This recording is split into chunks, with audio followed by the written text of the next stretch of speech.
الليبراليه بيحكم انتوا مش زعلانين؟ وانت تقول لي ضد الدين مين اللي قال هم في كلامهم كل واحد يعمل ربنا هم في كلامهم ايه؟ هو دي الليبراليه. ده النظام الحديث. لما عمر بن الخطاب جاء ليموت عين 6 ثم عرضوا على حاجه عندنا اسمها اهل الحل والعقد. اهل الحل والعقد عندنا دول انت مقتنع بفكره ان هو صح. كده اسمهم مجلس الشعب. انا مقتنع اللي ان هو هو صح.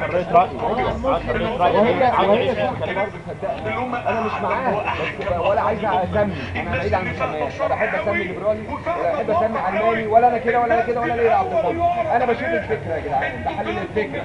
والله الليبراليه دي ايه تعريفها في الكتاب عشان اقدر اقول دي حاجه كويسه ولا وحشه؟ افتح الكتاب. الليبراليه دي معناها كله بيشهد له بالحاجات على الشباب دي